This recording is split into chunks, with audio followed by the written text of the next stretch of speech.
இதெல்லாம் கொஞ்சம் பேசாம தன்னுடைய நாவை கரைப்படுத்தாமல் விஷயம் தெரியாம நீங்க பேசக்கூடாதுன்னு முதல்ல உங்களை நான் கேட்டுக்கிறேன். அது மாத்திரமில்ல, வருகிற நாட்களை நாங்க கண்டிப்பா இந்த வருகிற 18ஆம் தேதி நாளைக்கு இயேசு கிறிஸ்துவுக்கு வீர வணக்க பொதுக்கூட்டத்தை நாங்கள் வைத்திருக்கிறோம். இந்த அமைப்பு தொடர்ந்து கிறிஸ்துவ மக்களுக்காக, திருச்சபைகளுக்காக, ஊழியர்களுக்காக அவர்கள் பாதிப்பு ஏற்படும் போது அந்த சட்ட ரீதியான உதவி செய்வதற்காக இயக்கம் கிட்டத்தட்ட 16 வருஷங்கள் களம் கண்டிருக்கிறது. எத்தனையோ இன்னல்கள், சோதனைகள், பிரச்சனைகள் மத்தியிலும் எடுத்த அந்த தரிசனத்துல ஆண்டவர் நிற்கும்படி செய்திருக்கிறார். கிட்டத்தட்ட ஒரு 10 வருஷமா நாம் இந்த வீரவணக்க பொதுக்கூட்டத்தை, சிலுவினுடைய 7 வார்த்தை தியானங்களை நம்ம ஈரோடு மாநகரத்தில் நடத்திட்டு இருக்கிறோம். தொடர்ந்து நடந்துட்டு இருக்குது. அது நாளைக்கும் நடக்க போகுது.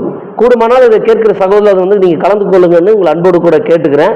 இது முடிந்த உடனே உண்மைத்தன்மை என்ன என்பதை நாங்கள் இயக்கத்தின் சார்பாக ஆராய்ந்து பார்ப்பதற்கு தம்பி ஜான் ஜெபராஜுடைய ஆதரவாளர்களை கோவை மாநகரில் திரட்டி நாங்கள் அவங்கள வர சொல்லியிருக்கிறோம். அவங்களும் நிறைய பேர் அலைபேசியில் தொடர்பு கொண்டுட்டு இருக்கிறாங்க.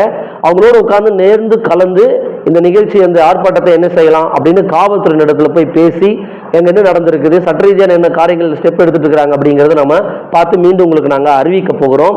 தேவையில்லாம இந்த சில பாஸ்டர்ஸே இந்த யூடியூப் சேனலை வச்சுக்கிட்டு வாய் வச்சுட்டு சும்மா இருக்க முடியாம நீதிமான் மாதிரி நடிக்கிற வேலையெல்லாம் விட்டுட்டு ஆண்டவர் உங்களுக்கு கொடுத்திருக்கிற ஜெப ஊழியத்தை, பிரசங்க ஊழியத்தை போய் பாருங்க.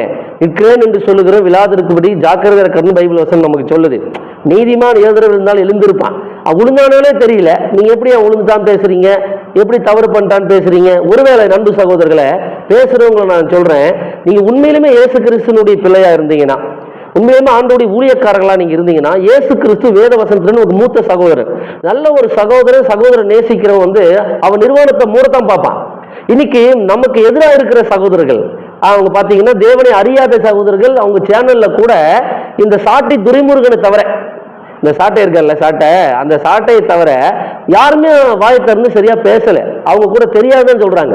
என்ன நடந்திருக்கு, என்ன சூழ்நிலை, காவல்துறை விசாரணை பண்ணிட்டு இருக்கிறாங்கன்னு தான் சொல்றாங்க. ஆனா நம்ம ஆளுக்கு இந்த யூடியூப் சேனல்ல இந்த பிளப்புவாதிகள் இருக்கிறாங்களே, அதில் ஒரு லைக் வாங்கிட்டு அதில் வர ₹1 ₹2 வாங்கி பிளப்பு நடத்துறாங்களே, இவங்களை வாலிபர் இயக்கம் வன்மையா கண்டிக்குது.